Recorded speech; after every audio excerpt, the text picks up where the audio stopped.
안녕하세요. 이해준 학교폭력연구소 소장 이해준입니다.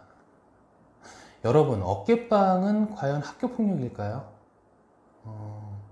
저는 지속적으로 학교폭력의 기준은 피해 학생이 정한다라고 강조를 하고 있습니다.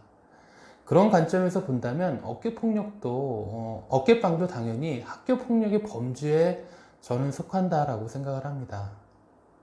그런데 그러한 어깨빵이 피해 학생의 입장에서는 학교폭력의 범주에 속한다 하더라도 그 사안을 학교폭력으로 신고하고 학교폭력대책심의위원회 개최까지 갈 정도라면 저는 그 피해 학생이 생각하는 기준과 사회 통념상의 학교폭력에 대한 정의와 조금은 괴리감이 있다라고 생각을 하거든요. 얼마 전에 제가 중학교 1학년 여학생이 상대 학생한테 지속적으로 어깨빵을 당해서 그 사안을 갖고 학교폭력으로 신고를 하고 학교폭력대책심의위원회 개최까지 진행되었던 사안이 있었습니다.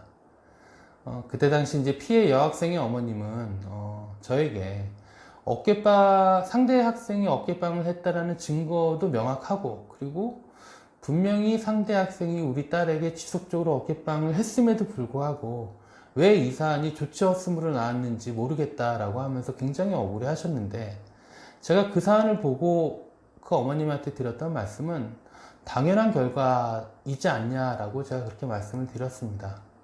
여러분, 제가 그렇게 말씀을 드린 이유는 뭐냐면, 기본적으로 어깨빵이라는 그 행위 자체로 봤었을 때, 물론 피해 학생의 입장에서는 내가 상대 학생한테 피해를 입었다라고 주장할 수 있지만, 이 사안이 학교폭력대책심의위원회로 개최가 된다면 분명히 상대 학생도 자신도 똑같이 피해를 입었다라고 주장을 할 겁니다.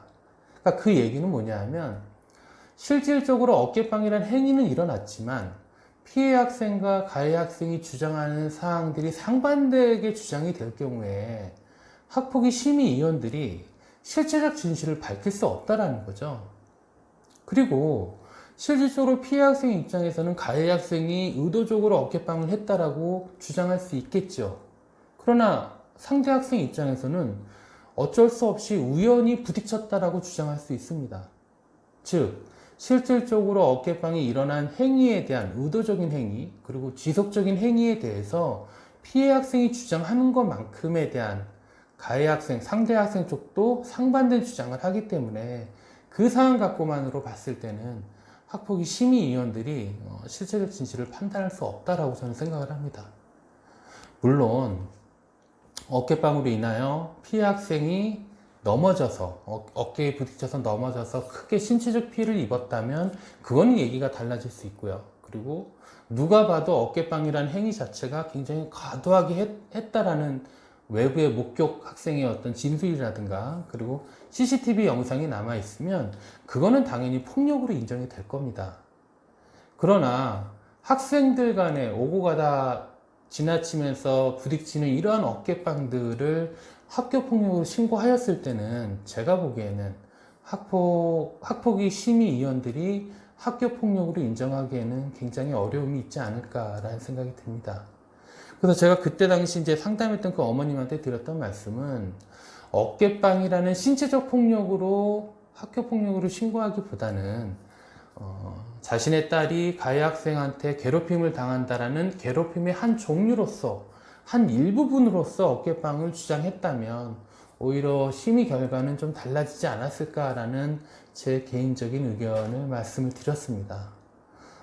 추후에라도 우리의 자녀가 상대 학생한테 어깨빵으로 인해서 괴롭힘을 당한다라고 판단이 든다면 어깨빵을 통한 신체폭력으로 학교폭력으로 신고하기보다는 전체적인 괴롭힘의 하나의 일부로 신고를 해서 주장하는 게 훨씬 더 학폭위에서 설득력이 있지 않을까, 개인적으로 그렇게 생각을 합니다.